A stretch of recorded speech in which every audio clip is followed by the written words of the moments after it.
Dear students, you are most welcome in your YouTube channel Darsh English classes. आप सभी प्रिय विद्यार्थियों का दर्श इंग्लिश क्लासेस में हार्दिक स्वागत है। As you can see on your screen, today we are going to discuss about the topic narration. जैसा कि आपको स्क्रीन पे दिख रहा है, आज हम नरेशन का अध्ययन इस पर्टिकुलर वीडियो के माध्यम से करेंगे। मेरे प्रिय विद्यार्थियों, आपको मैं ये बता दूं कि इससे पहले भी हमने इस पर्टिकुलर टॉपिक से संबंधित 2 वीडियोज़ अपलोड किए हैं, जिनका लिंक आपको डिस्क्रिप्शन बॉक्स में मिल जाएगा। यदि आप चाहें तो वहां से part first and part second को बड़े ही ईजिली एक्सेस कर सकते हैं। आप उनको देख सकते हैं, समझ सकते हैं।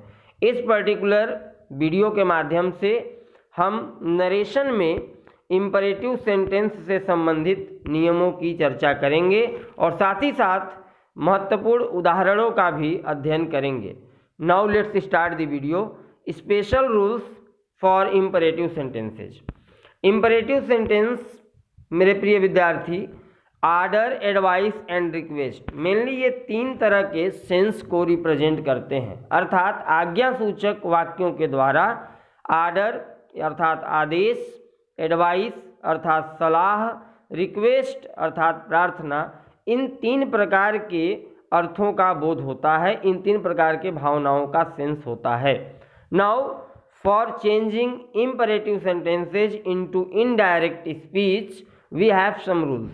अब हम कुछ रूल्स की चर्चा करेंगे जिनके द्वारा हम इम्परेटिव सेंटेंस को डायरेक्ट से इनडायरेक्ट में चेंज कर सकते हैं। Change reporting verb into order, request, pray, suggest, ask, advice according to the requirement. अर्थात रिपोर्टिंग वर्ब को हम order, request, pray, suggest, ask या एडवाइज के रूप में परिवर्तित करेंगे जैसा उस पर्टिकुलर सेंटेंस का भावार्थ होगा। Rule number 2, change inverted commas into to. अर्थात इन्वर्टेड कॉमाज को आपको हटा देना है और उसके स्थान पर आपको टू से सेंटेंस को जोड़ देना है। इट मीन्स जो टू आपको नज़र आ रहा है ये कनेक्टिव वर्ड का काम करेगा पर्टिकुलर इम्परेटिव सेंटेंस को इनडायरेक्ट में चेंज करते समय। For example, now you have some examples. Example number 1, Ram said to me go there. आप यहाँ ध्यान दें, इस पर्टिकुलर सेंटेंस में गो देयर ये एक इम्परेटिव सेंटेंस है। आपको मैं बता दूं, इम्परेटिव सेंटेंस में सब्जेक्ट यू अंडरस्टूड होता है अर्थात छुपा होता है। अर्थात इम्परेटिव सेंटेंस का जो स्टार्टिंग वर्ड आपको यहाँ दिख रहा है वो वर्ब का फर्स्ट फॉर्म है। अर्थात वर्ब के फर्स्ट फॉर्म से स्टार्ट होने वाले सभी सेंटेंसेस इम्परेटिव सेंटेंस होते हैं। अब यहाँ आपको ये समझना है कि इस पर्टिकुलर सेंटेंस गो देयर का सेंस क्या है। हमने आपको अभी अभी बताया इम्परेटिव सेंटेंस में 3 तरह के सेंस निकलते हैं, आर्डर, एडवाइस और रिक्वेस्ट। अब आपको देखना है कि इन तीनों में से किस प्रकार का सेंस यहाँ पर है और जिस प्रकार का सेंस निकल रहा है उसके अकॉर्डिंग आप सेड टू को चेंज कर दें। अब आप यहाँ ध्यान से देखें, Ram said to me go there, यहाँ पे आर्डर्ड का भी सेंस है और यहाँ पे आस्क्ड का भी सेंस है। अर्थात राम हमें आदेश भी दे सकता है या हमसे कह सकता है। इस सिचुएशन में राम आर्डर्ड मी और Ram asked me to go there, ये दोनों ही तरह से यदि आप इसे चेंज करते हैं इनडायरेक्ट स्पीच में तो ये ग्रामेटिकल 101% करेक्ट होगा। मेरे प्रिय विद्यार्थी, यहाँ दूसरी चीज़ हमने जैसा कि रूल में भी आपको बताया, इन्वर्टेड कॉमाज को रिमूव किया गया है और टू के साथ इस सेंटेंस को ऐड कर दिया गया है। इस प्रकार से इसका जो इनडायरेक्ट स्पीच का जो स्ट्रक्चर है, राम आर्डर्ड या Ram asked me to go there, ये आपका कंप्लीट होता है। एग्जाम्पल नंबर 2 की तरफ बढ़ते हैं। The doctor told me take medicine in time. इस सेंटेंस को आप ध्यान से देखें, यहाँ पे टेक मेडिसिन इन टाइम अर्थात डॉक्टर के द्वारा किसी व्यक्ति को अर्थात मुझे ये कही गई है कि हमें दवा समय से लेनी चाहिए। इस सिचुएशन में डॉक्टर हमेशा आपको एडवाइस देता है, सलाह देता है। इस स्थिति में टोल्ड को आपको एडवाइज में चेंज करना होगा। द डॉक्टर एडवाइज्ड मी अब आपको टू से सेंटेंस ऐड करें, बाकी रेस्ट जो भी सेंटेंस ऊपर आपका था उसे एज इट इज आप रख दें। The doctor advised me to take medicine in time. But one important thing जो आपको याद रखनी है, यदि आपको किसी भी प्रकार का प्रोनाउन मिले, किसी भी प्रकार का नियरनेस एक्सप्रेसिंग वर्ड्स मिले, तो आप उसे चेंज जरूर करें। एग्जाम्पल नंबर 3 की तरफ बढ़ते हैं। I said to my father please give me more money. अब आप यहाँ ध्यान दें, यहाँ पे प्लीज वर्ड का इस्तेमाल हुआ है और प्लीज के बाद वर्ब का फर्स्ट फॉर्म है, साथ ही साथ यहाँ प्रोनाउन का भी इस्तेमाल हुआ है। अब आप इसे जब चेंज करेंगे तो चूंकि यहाँ प्लीज का इस्तेमाल है तो ये सीधा सा रिक्वेस्ट का सेंस है, अर्थात आपने सेड टू को रिक्वेस्टेड में चेंज किया। I requested my father to give me more money. अब आप यहाँ ध्यान दें, इस मी को जब आप चेंज करेंगे तो ये सब्जेक्ट के अकॉर्डिंग चेंज होगा। यदि यहाँ सब्जेक्ट आपका ही होता he said to my father, तो इस स्थिति में आप यहाँ मी के स्थान पर हिम का इस्तेमाल करते। बट चूंकि यहाँ सब्जेक्ट आपका आई है, इस वजह से आप इसमें कोई परिवर्तन नहीं कर सकते, अर्थात यहाँ पे आपका जो आंसर होगा I requested my father to give me more money, it is the answer of your sentence. अब यहाँ आपको एक बड़ी इंपॉर्टेंट या नोट पॉइंट हम आपको बता दें, यदि आपको इनडायरेक्ट स्पीच बनाते समय डायरेक्ट स्पीच के सेंटेंस में प्लीज काइंडली दिखाई दे तो आप उसे इनडायरेक्ट में रिमूव कर दें। ऐसा इसलिए करना होता है क्योंकि रिपोर्टिंग वर्ब को जब आप रिक्वेस्टेड में चेंज कर देते हैं तो उसके अर्थ 100% क्लियर हो जाते हैं कि यहाँ पे रिक्वेस्ट की गई है। और चूंकि डायरेक्ट स्पीच में ये बात टोल्ड के द्वारा स्पष्ट नहीं हो सकती, सेड टू के द्वारा स्पष्ट नहीं हो सकती, यही कारण है कि यहाँ पे प्लीज और काइंडली का इस्तेमाल किया जाता है, ये शो करने के लिए कि इस पर्टिकुलर सेंटेंस में रिक्वेस्ट है। नेक्स्ट बात करते हैं निगेटिव इम्परेटिव सेंटेंसेज की, जिसे हम प्रोहिबिशन के नाम से जानते हैं, अर्थात निषेध के नाम से जानते हैं।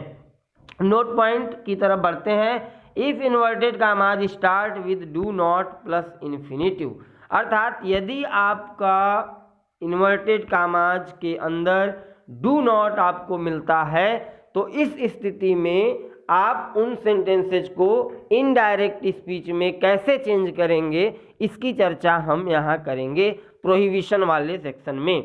Rule number 1, change reporting verb into forbid, अर्थात रिपोर्टिंग वर्ब सेड टू के स्थान पर, टोल्ड के स्थान पर फॉरबिड का इस्तेमाल करना होगा। Change inverted commas into to, अर्थात इन्वर्टेड कॉमा को रिमूव करिए और सेंटेंस को टू की सहायता से जोड़िए।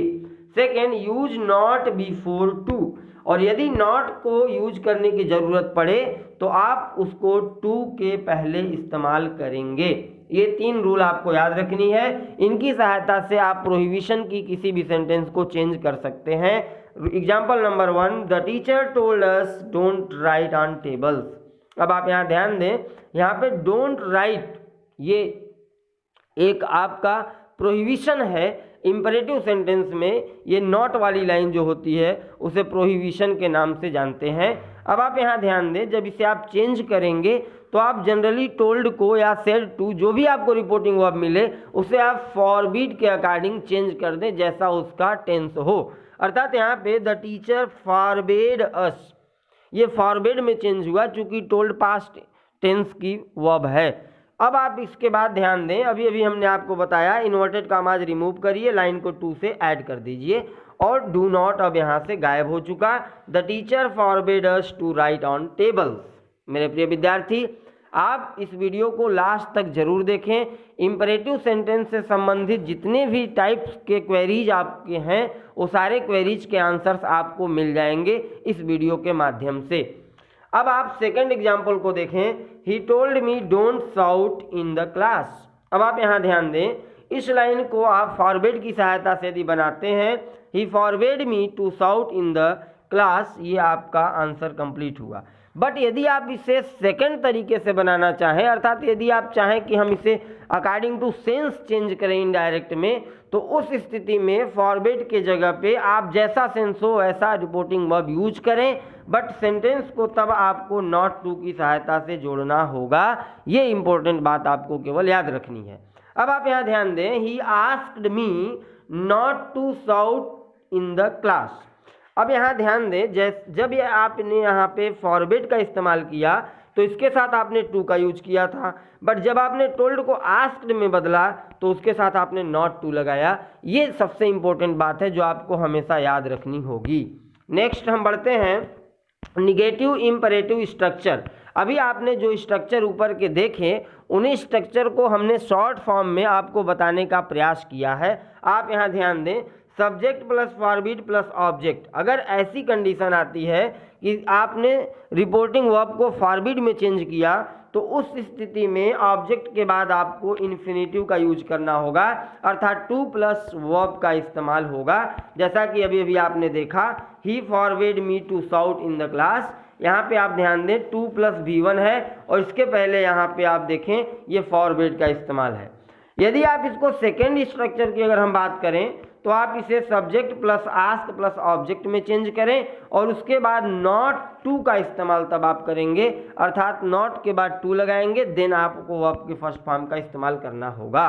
अब हम नेक्स्ट इस पर्टिकुलर इंपरेटिव सेंटेंस के अगले स्ट्रक्चर की तरफ बढ़ते हैं। कुछ ऐसे भी आपको सेंटेंस मिलेंगे जो डू से स्टार्ट होंगे। ओके, अब इस स्थिति में आपको जो रिपोर्टिंग वर्ब है उसे आस्क और रिक्वेस्ट या आर्डर, अर्थात सेंस के आधार पर, अर्थ के आधार पर आपको रिपोर्टिंग वर्ब को चेंज करना होगा। आप सेंटेंस को ध्यान से देखें, यहाँ पे हमने आपको ये बताया, if imperative sentence start with do change reporting verb into ask, request और order according to the sense. यदि रिपोर्टिंग वर्ब अर्थात यदि किसी भी इंपरेटिव सेंटेंस की लाइन डू से स्टार्ट होती है तो उस स्थिति में आपको रिपोर्टिंग वर्ब को आस्क, रिक्वेस्ट या आर्डर में चेंज करना होगा। फॉर एग्जाम्पल आप यहाँ स्क्रीन पे देखें, I said to him do that at once. आप यहाँ ध्यान दें, यहाँ पे ये सेंटेंस डू से स्टार्ट हुआ है। इस स्थिति में सेड टू को आप आस्क में बदलें, रिक्वेस्ट में बदलें या आर्डर में बदलें, ये आपके सेंस के अकॉर्डिंग है। अब आप यहाँ ध्यान दें, हमने लिखा I ordered him, I asked him, I requested him. ये तीनों अगर आप किसी भी रिपोर्टिंग वर्ब को अगर लेकर के यूज करते तो मिस्टेक नहीं था आपसे। अब आप इसके बाद ध्यान दें, यहाँ पे हमने लिखा to do that at once. यहाँ ध्यान दें, यहाँ पे हमने डू को नहीं रिमूव किया, सिर्फ हमने यहाँ टू की सहायता से सेंटेंस को ऐड कर दिया। हमने ये आपको अलग से इसलिए सिर्फ बताने का प्रयास किया है क्योंकि आप अक्सर डू को लेकर के कंफ्यूज होते हैं। मेरे प्रिय विद्यार्थी, यहाँ पे डू ये मेन वर्ब के रूप में इस्तेमाल हुआ है, ना कि किसी ऑक्सिलरी वर्ब के रूप में। इसीलिए यहाँ पे हमने डायरेक्टली टू प्लस V1, ये जो डू है ये वर्ब का फर्स्ट फॉर्म है, और इस तरह से हमने इसे I ordered him to do that at once में चेंज कर दिया। नेक्स्ट हम बात करते हैं इम्फैटिक इम्परेटिव। कुछ ऐसे भी इम्परेटिव सेंटेंस होते हैं जो इम्फैटिक होते हैं। इम्फैटिक का तात्पर्य होता है जब हम किसी सेंटेंस के द्वारा किसी बात पर बल दें, जोर दें, तो उस स्थिति में उसे इम्फैटिक सेंटेंसेज कहा जाता है। मेरे प्रिय विद्यार्थी, आपको पता होगा एक इम्पोर्टेंट बात, डू, डज एंड डिड, ये जो तीन ऑक्सिलरीज वर्ब हैं इनका इस्तेमाल निगेटिव एंड इंटेरोगेटिव सेंटेंस में ही जनरली होता है, बट जैसे ही इनका इस्तेमाल असर्टिव सेंटेंस में होना शुरू होता है, अफर्मेटिव में शुरू होना होता है, ये इम्फैटिक सेंटेंस का रूप ले लेते हैं। For example, do have a cup of T, अर्थात यहाँ पे डू का इस्तेमाल अफर्मेटिव सेंटेंस में हुआ है। यदि यहाँ नॉट लगा होता या लास्ट में क्वेश्चन मार्क लगा होता तब ये आपका निगेटिव या तो इंटेरोगेटिव सेंटेंस होता, बट ऐसा यहाँ नहीं है। आप यहाँ ध्यान दें, यहाँ लास्ट में फुल स्टॉप का यूज है, अर्थात यहाँ पे इस सेंटेंस के द्वारा जोर दी जा रही है do have a cup of T, अर्थात आपको चाय लेनी चाहिए। डू कम टुमारो, अर्थात डू कम टुमारो, अर्थात कल आओ। ये दोनों ही लाइनें इम्फैटिक इम्परेटिव हैं। अब इनको जब आप चेंज करेंगे इनडायरेक्ट स्पीच में तो कैसे चेंज करेंगे, इसके बारे में आपको हमने दो रूल दे रखे हैं। Rule number first, remove do, अब यहाँ पे आपको डू को रिमूव करना होगा। Second, use to before the verb coming after do, अर्थात डू के बाद जो वर्ब आएगा उसके पहले आपको टू का इस्तेमाल करना होगा। For example, I told Ram do have a cup of T. अब आप यहाँ ध्यान दें, इस पर्टिकुलर सेंटेंस में आपने टोल्ड को रिक्वेस्टेड में चेंज किया, आई रिक्वेस्टेड राम, यहाँ तक तो आपको पता है। दूसरी जो बात हमने अभी भी आपको बताई रूल नंबर फर्स्ट में, आप डू को रिमूव कर दें। अब जब जैसे ही आपने डू को हटाया, अब आप सेंटेंस को टू की सहायता से जोड़ दें और बाकी जो चीज़ें बची हुई हैं उसे आप एज इट इज रख दें। इसी बात को हमने रूल नंबर सेकेंड में आपको बताया था कि आपको जो वर्ब दी हुई है उस वर्ब के पहले टू का इस्तेमाल करना है और डू को रिमूव कर देना है, और ये आपका इनडायरेक्ट में चेंज हो जाएगा। अब हम सेकेंड एग्जाम्पल को देख लेते हैं। I told her do come tomorrow. यहाँ भी आपको वही करना है। आई रिक्वेस्टेड और I asked her to come next day. यहाँ भी आप ध्यान दें, डू को रिमूव किया गया है, सेंटेंस को टू की सहायता से जोड़ दिया गया है। अब हम बात करते हैं मोर हिंट्स ऑन इंपरेटिव सेंटेंसेज। इस पर्टिकुलर सेगमेंट में हम देखेंगे कि लेट के साथ जो सेंटेंसेज आते हैं उनको इनडायरेक्ट स्पीच में किस तरीके से चेंज किया जाता है। अब आपको मैं कुछ ट्रिक की सहायता से एक्सप्लेन करने का प्रयास करूंगा, जहां आप लाइन को देखते ही, सेंटेंस को केवल देख करके ही आप ये जान जाएंगे कि इस पर्टिकुलर सेंटेंस के द्वारा किस प्रकार का सेंस निकल रहा है। फॉर एग्जाम्पल, जैसा कि आपको स्क्रीन पे दिख रहा है, लेट के द्वारा यदि आर्डर का सेंस हो तो उस स्थिति में आपको लेट के बाद थर्ड पर्सन इस्तेमाल हुआ मिलेगा। अर्थात लेट के बाद यदि थर्ड पर्सन का इस्तेमाल हुआ है तो जनरली वहाँ पे आर्डर होता है, आदेश होता है, कमांड होता है। इनडायरेक्ट स्ट्रक्चर अब हम इसकी देख लेते हैं। सबसे पहले आपको सब्जेक्ट यूज करना होगा, देन आपको से, उसके बाद आपको दैट लगाना है, then subject plus be plus infinitive, ये स्ट्रक्चर होगा। सेकेंड, यदि हम बात करें subject plus order plus that plus subject plus should plus infinitive plus without to. आपको मैं बता दूं, यहाँ पे ऊपर की जो सेंटेंस आपको दिख रही है, इस सेंटेंस ऊपर की जो फर्स्ट स्ट्रक्चर जो आपका दिख रहा है, इस स्ट्रक्चर के द्वारा भी आप इसे चेंज कर सकते हैं और सेकेंड स्ट्रक्चर के द्वारा भी आप इन लाइनों को इनडायरेक्ट में चेंज कर सकते हैं। For example, the principal said let no one come late. अब आप यहाँ ध्यान दें, ये नो वन जो वर्ड है मेरे प्रिय विद्यार्थी, ये थर्ड पर्सन है। अर्थात प्रिंसिपल ने कहा कि किसी को भी लेट मत आने दो, late no one come late, कोई भी विद्यार्थी विलंब से ना आए, ऐसा प्रिंसिपल ने आदेश दिया। अब आप इसे जब चेंज करेंगे तो आप जनरली लिख सकते थे द प्रिंसिपल सेड दैट। अब आप इस लेट को रिमूव कर दें, अर्थात इसे हटा दें और सेंटेंस को एज इट इज रख दें, आप इसके टेंस को चेंज कर दें। The principal said that no one was to come late.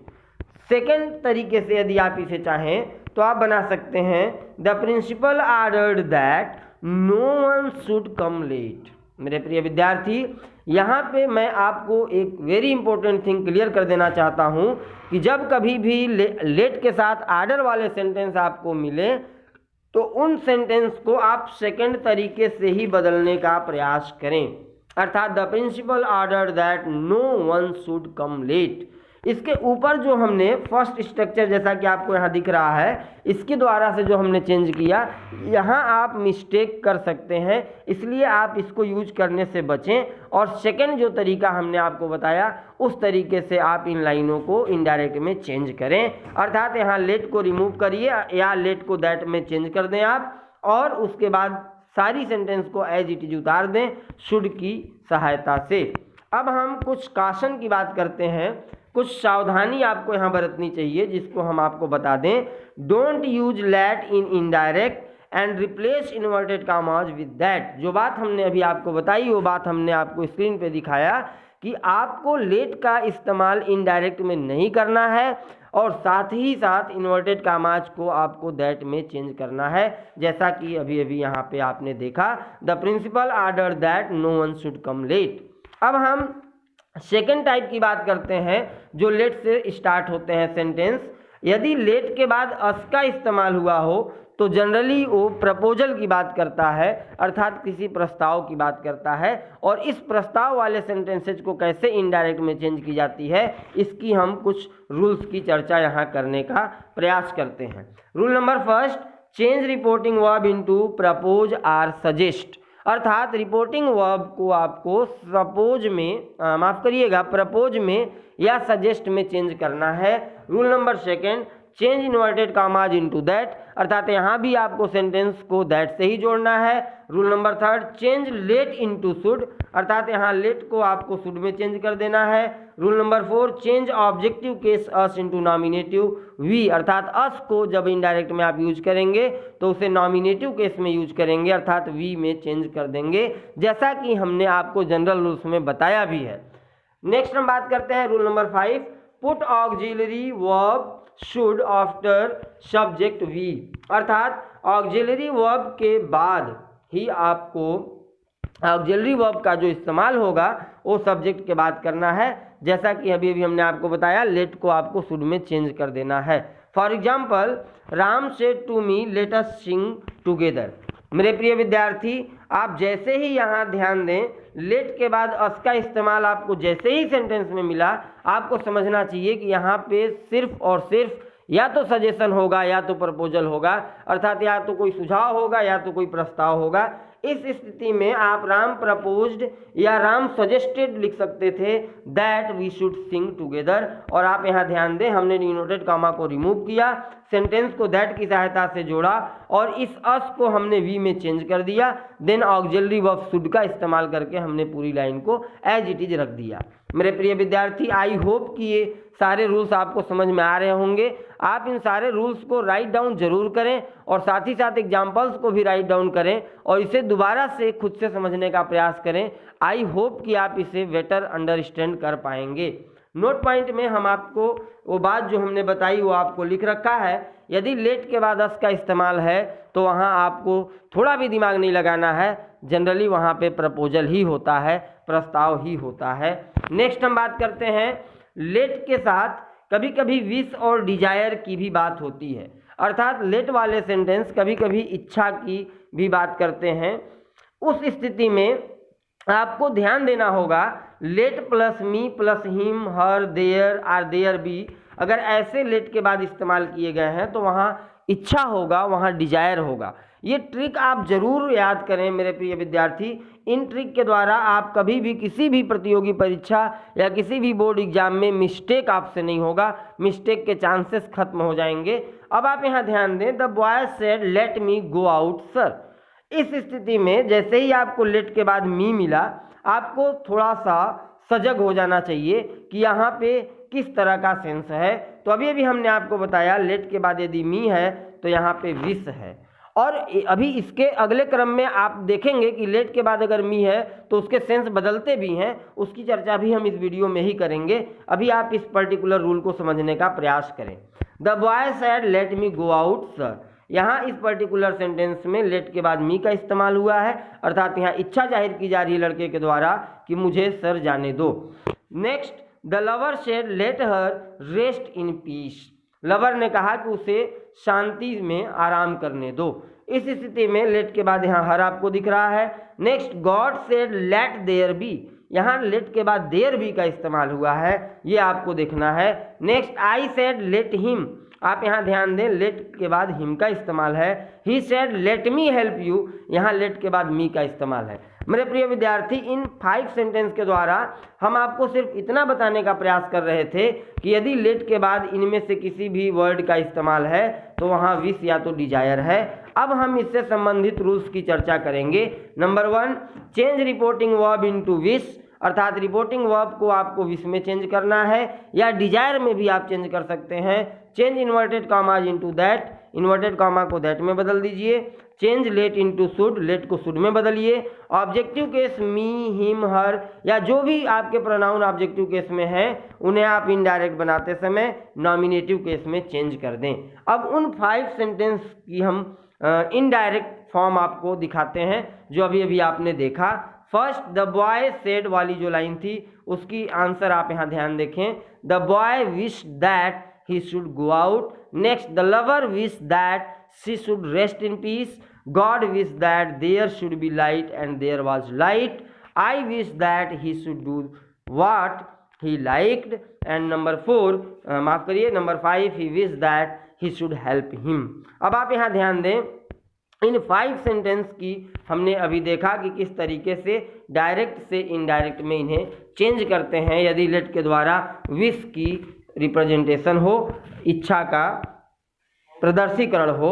अब हम बात करते हैं लेट के द्वारा सपोजिशन जो यूज किए जाते हैं, अर्थात लेट से कभी कभी सपोजिशन भी प्रदर्शित होता है, अर्थात कल्पना भी प्रदर्शित होता है, मानने की बात भी होती है। इस स्थिति में लेट के बाद यदि देयर बी है या लेट इट बी है, यही 2 कंडीशन मेरे प्रिय विद्यार्थी केवल आपको मिलेंगे जहाँ पे सपोजिशन होगा, जहाँ पे इमेजिनेशन होगा। लेट के बाद यदि देयर बी लगा हुआ है या लेट इट बी ऐसा लगा हुआ है, तो उस स्थिति में वहाँ पे सपोजिशन है, इमेजिनेशन है, अर्थात कल्पना करने की बात की जा रही है। तो ऐसे सेंटेंसेज को किस तरीके से आप इनडायरेक्ट में चेंज करेंगे, इसकी हम चर्चा करते हैं। The teacher said let it B a triangle, अर्थात टीचर ने कहा मान लो कि ये एक ट्रायंगल है, ये एक त्रिभुज है। तो यहाँ ध्यान दें आप, लेट के बाद इट बी का इस्तेमाल है, अर्थात ये इमेजिनेशन की जा रही है। इस स्थिति में आपको रिपोर्टिंग वर्ब को सपोज में चेंज करना होगा और आपको लेट को रिमूव करना होगा। The teacher suppose that to be a triangle, अर्थात टीचर ने सपोज किया कि ये एक ट्रायंगल है। अब आपने देखा कि किस तरीके से हम सपोजिशन वाले लाइन को डायरेक्ट से इनडायरेक्ट में चेंज करते हैं। अब आपको एक और भी इम्पोर्टेंट थिंग यहाँ पे हम बता दें विश से संबंधित। अभी आपने देखा ऊपर में कि विश और डिजायर वाले सेंटेंस किस किस तरीके से आ सकते हैं।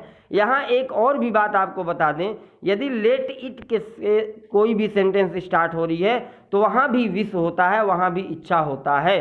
अर्थात जैसा कि आपको दिख रहा है, sometimes let it equal to wish, कभी कभी लेट इट के द्वारा विश का भी प्रदर्शीकरण होता है। और अभी अभी आपने यहाँ देखा, जैसा कि हमने आपको बताया, यदि let there be, let it be, ये आपका तो सपोजिशन था, इमेजिनेशन था। यदि लेट इट केवल आपको मिले तो उस स्थिति में आप क्या करेंगे, let it be so, let it rain, I must go. इन स्थिति में आपको 2 तरीके से सेंटेंस को डायरेक्ट से इनडायरेक्ट में चेंज करना होता है। मेरे प्रिय विद्यार्थी, जो विश होते हैं वो 2 तरीके के हो सकते हैं।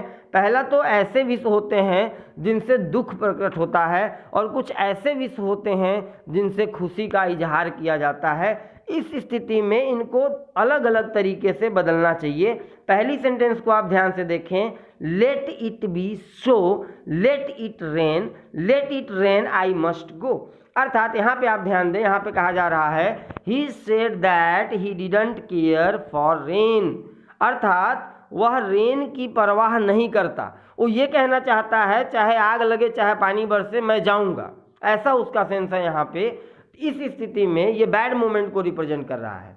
बट अगर आप इसे अच्छे से देखें, अगर इसे आप जॉय के रूप में देखें, तो he wish that it should rain, अर्थात उसने इच्छा जाहिर किया कि बारिश होनी चाहिए। अब आप ध्यान से इस दोनों सेंटेंस को समझने का प्रयास करें। ये जो सेंटेंस आपको अभी दी गई थी, let it rain, I must go, इन दोनों सेंटेंस को आप 2 तरीके से चेंज कर सकते थे इस पर्टिकुलर सेंटेंस को। पहली, he said that he didn't care for rain, second, he wish that it should rain. ये दोनों ही सेंटेंस आपके 101% करेक्ट हैं। इन ब्रीफ आपको कुछ और भी इम्पोर्टेंट थिंग हम आपको बता दें। In brief, let it give the sense of joy, sorrow, approval, indifference. ये जो लेट इट से जो सेंटेंस शुरू होते हैं वो जॉय को रिप्रेजेंट करते हैं, खुशी को, शारो अर्थात दुख को, अप्रूवल अर्थात सहमति को, इंडिफरेंस अर्थात उदासीनता को। इस तरह से सेंस ये प्रकट करते हैं। Change in indirect according to meaning, अर्थात इस तरह की सेंटेंसेज में हमें बहुत ही बारीकी के साथ समझ करके, ध्यान दे करके इनको डायरेक्ट से इनडायरेक्ट में चेंज करना चाहिए। अब हम बात करते हैं लेट के द्वारा कभी कभी इवन इफ का सेंस निकलता है, अर्थात यद्यपि का सेंस निकलता है। तो ऐसे सेंटेंसेज को किस तरीके से हम इनडायरेक्ट में चेंज करें। Late it be ever so difficult I must do it. मेरे प्रिय विद्यार्थी, अब तक जितने भी इंपरेटिव सेंटेंस के वीडियोज आपने देखा होगा, मेरा ये मानना है कि उन वीडियोज में आपने इन सभी प्रकार के रूल्स को एक जगह नहीं पाया होगा, और इस वीडियो के माध्यम से आप इंपरेटिव सेंटेंस में जितने भी टाइप्स के सेंटेंसेज आते हैं उन सभी सेंटेंसेज का कंप्लीट अध्ययन करेंगे। आप इस वीडियो के लास्ट तक जरूर बने रहें, और साथ ही साथ यदि आप चाहें तो मेरे इस चैनल को लाइक और सब्सक्राइब कर लें, ताकि हमारा हर आने वाला वीडियो आप तक सबसे पहले पहुंच सके। अब हम बात करते हैं इन पर्टिकुलर एग्जाम्पल्स की। Let it be ever so difficult I must do it. Let it rain ever so hard I will go today. यहाँ आप ध्यान दें, let it plus ever so, ये अगर स्ट्रक्चर आपको मिलता है तभी वहाँ इवन इफ का सेंस होगा, यद्यपि का सेंस होगा। अर्थात यहाँ इन सभी दोनों लाइनों में आप ध्यान से देखें, लेट इट के बाद यहाँ एवर शो का इस्तेमाल हुआ है। यदि एवर शो का इस्तेमाल नहीं होता तो इनसे यद्यपि का सेंस नहीं निकलता। अब यहाँ किस तरीके से हम इन्हें इनडायरेक्ट में चेंज करें, इसकी हम चर्चा करते हैं। Rule number first, don't change reporting verb. यहाँ पे आपको रिपोर्टिंग वर्ब को चेंज नहीं करना है। Change inverted commas into that, inverted comma को हटाइए, दैट लगाइए। Change let into even if, let को इवन इफ में चेंज करना होगा। रिमूव एवर शो, और एवर शो को हटाना होगा। अब हम एग्जाम्पल की तरफ बढ़ते हैं। Ram said let it rain ever so hard I will go today. अब आप यहाँ ध्यान दें, यहाँ पे हमने अभी आपको बताया रिपोर्टिंग वर्ब को चेंज नहीं करना होता है। Ram said as it is रखा गया, इन्वर्टेड कामा को रिमूव करिए, सेंटेंस को दैट से जोड़िए, और ये जो लेट का यहाँ इस्तेमाल था इसे हमने बताया इवन इफ में चेंज होगा। अर्थात Ram said that even if, अब बाकी जो चीज़ें हैं उसे हम अकॉर्डिंग टू टेंस रिमूव कर देंगे और रिप्लेस कर देंगे। इट रेन को हमने लिखा it rained hard he would go that day. यहाँ पे हमने सिर्फ टेंस चेंज किया है, बाकी सारे सेंटेंस को एज इट इज रखा है। मेरे प्रिय विद्यार्थी, यदि आपको लेट इट के बाद एवर सो का इस्तेमाल मिलता है तो आप निम्नलिखित तरीके से इसे इनडायरेक्ट में बड़े ही इजीली तरीके से चेंज कर सकते हैं। अब हम बात करते हैं इंपरेटिव क्वेश्चन टैग। अर्थात इंपरेटिव सेंटेंस में कभी कभी क्वेश्चन टैग के भी इस्तेमाल आपको मिलते हैं। Rule number first, remove question tag. आपको क्वेश्चन टैग इन सेंटेंसेज में आए हुए क्वेश्चन टैग को रिमूव करना होगा। Second, change reporting verb into tell, ask, request and use to plus verb अर्थात इन्फिनेटिव। मेरे प्रिय विद्यार्थी, आपको रिपोर्टिंग वर्ब को टेल या आस्क या रिक्वेस्ट में चेंज करना चाहिए और सेंटेंस को आपको टू की सहायता से जोड़ना चाहिए। सिर्फ इतना ही रूल यहाँ पे बताई गई है। अब आप यहाँ ध्यान रखें, यहाँ पे जो सेंटेंस दी गई है, ही told me shut the door will you, यहाँ पे विल यू जो वर्ड यूज हुआ ये आपका क्वेश्चन टैग है। अब आप जब इसे चेंज करेंगे तो आप इसे चेंज करते समय विल यू को रिमूव कर देंगे।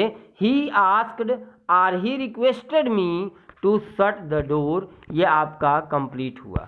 सेकेंड सेंटेंस को आप देखें, he told me give me some money will you, यहाँ भी विल यू क्वेश्चन टैग है। आप बाकी सेंटेंस को चेंज करें और क्वेश्चन टैग को रिमूव कर दें। She requested me to give her some money, ये आपका इनडायरेक्ट नरेशन में चेंज हो चुका। अब हम बात करते हैं कुछ इंटेरोगेटिव, आर्डर और रिक्वेस्ट। अर्थात कुछ इंटेरोगेटिव सेंटेंस इंपरेटिव में आपको मिलेंगे जिनसे आर्डर या रिक्वेस्ट का सेंस होगा। तो उन सेंटेंसेज को कैसे हम इनडायरेक्ट में चेंज करते हैं इसकी चर्चा हम यहाँ कर रहे हैं। Change this types of sentences according to the sense which is permission, order, request और इन्विटेशन। कहने का मतलब यहाँ पे ये कहा गया है कि इस तरह के जितने भी वाक्य आपको मिलते हैं जो इंटेरोगेटिव होते हैं, तो उस स्थिति में आपको रिपोर्टिंग वर्ब को परमिशन में या आर्डर में चेंज करिए, रिक्वेस्ट या इन्विटेशन में चेंज करिए। ये यहाँ पे आपको बताने का प्रयास किया गया है। यहाँ आप एग्जाम्पल के द्वारा इस रूल को समझ सकते हैं। He said will you shut the door, यहाँ आप ध्यान से यदि समझें इस सेंटेंस को तो आपको ये आभास होगा कि ये पोलाइट आर्डर है, ये एक नम्रता के साथ आदेश दी गई है, विनम्रता के साथ आदेश दी गई है। इस स्थिति में आप इसे ही आस्क्ड या ही रिक्वेस्टेड भी लिख सकते थे। ही आस्क्ड मी और he requested me to shut the door, बाकी रूल्स एज इट इज है। नेक्स्ट ही सेड, यहाँ आपको जो सबसे इंपॉर्टेंट थिंग समझनी है मेरे प्रिय विद्यार्थी वो ये है कि इस तरह के सेंटेंसेज को आप कभी भी इंटेरोगेटिव सेंटेंस की रूल की सहायता से चेंज करने का प्रयास ना करें, क्योंकि ये एक तरह का पोलाइट आर्डर है, एक तरह का ये इम्परेटिव सेंटेंस है। इस स्थिति में आपको बहुत ही बारीकी से देखना होगा और देन आपको इनडायरेक्ट चेंज करना होगा। He said will you land me a book please, जैसे ही यहाँ प्लीज लगा ये रिक्वेस्ट का सेंस हो जाता है और इस स्थिति में आपने ही रिक्वेस्टेड या he asked me to lend him a book, ये आपका चेंज हुआ। थर्ड एग्जाम्पल की तरफ बढ़ते हैं। He said will you have tea with me tomorrow, यहाँ जब आप इसे चेंज करेंगे तो he said could you come to lunch tomorrow. ये दोनों ही लाइन आप ध्यान से देखें, इन दोनों ही सेंटेंसेज में इनविटेशन की बात की गई है। इस स्थिति में आपको इनवाइटेड में चेंज करना होगा, अर्थात he invited me to lunch or tea next day, ये आपका चेंज हो चुका। Number 4 example, he said could I use your pen, आप यहाँ कुड के यहाँ मे भी हो सकता था, मे आई यूज योर पेन, तो इन दोनों ही स्थिति में ये परमिशन को इंडिकेट कर रहा है और ये किसी तरह का भी इंटेरोगेटिव सेंटेंस नहीं है, अर्थात आप इसे he asked if he could use my pen की सहायता से चेंज कर देंगे। मेरे प्रिय विद्यार्थी, अभी आपने देखा कि किस तरह से इंटेरोगेटिव इम्परेटिव सेंटेंस आपको मिलते हैं। ये लास्ट इस पर्टिकुलर वीडियो का सेगमेंट, जो पर्टिकुलर वीडियो का लास्ट स्ट्रक्चर है इम्परेटिव सेंटेंस की, उसकी चर्चा हम कर रहे हैं। माफ़ करिएगा, इंटेरोगेटिव यदि सेल आई के साथ स्टार्ट होते हैं और वहाँ रिक्वेस्ट का सेंस होता है तो उसे भी आप इंटेरोगेटिव सेंटेंस की रूल की सहायता से इनडायरेक्ट में चेंज नहीं कर सकते। इस स्थिति में आपको इस रूल को समझना होगा। If shall I is equal to request, अर्थात सेल आई का सेंस रिक्वेस्ट निकलता हो तो सेल को आपको शुड में चेंज करना होगा। He said shall I open the door, यहाँ आप ध्यान दें, he asked if he should open the door. यदि आप इसे इंटेरोगेटिव की सहायता से बनाते तो शुड के जगह पे कुड का इस्तेमाल करना होता, बट चूंकि यहाँ रिक्वेस्ट की बात की जा रही है इसीलिए यहाँ पे शुड का इस्तेमाल हुआ। She said shall I thread the needle, यहाँ भी आप ध्यान दें, she asked if she should thread the needle, यहाँ यदि किसी भी प्रकार से इंटेरोगेटिव सेंटेंस का सेंस होता तो सी के साथ कुड लगता, बट यहाँ पे शुड का इस्तेमाल है, अर्थात ये दोनों ही सेंटेंस एक रिक्वेस्ट के एग्जाम्पल को रिप्रेजेंट करते हैं। मेरे प्रिय विद्यार्थी, हम इस पर्टिकुलर वीडियो के माध्यम से इंपरेटिव सेंटेंस का अध्ययन कर रहे थे। अब इसके नेक्स्ट पार्ट में हम ऑप्टेटिव एंड एक्सक्लामेटोरी सेंटेंस की चर्चा करेंगे। आप इस वीडियो को लास्ट तक जरूर देखें और यदि आप इस वीडियो को देखें तो साथ ही साथ डिस्क्रिप्शन बॉक्स से बाकी के 2 जो पार्ट हमने अब तक अपलोड किए हैं उन पार्ट्स को ज़रूर देखें, तभी आप इस पर्टिकुलर टॉपिक नरेशन को कम्प्लीटली समझ सकते हैं और उसे किसी भी प्रकार की परीक्षाओं में इससे संबंधित आने वाले सभी प्रकार के प्रश्नों का जवाब दे सकते हैं। Thank you for watching my video. Thank you so much.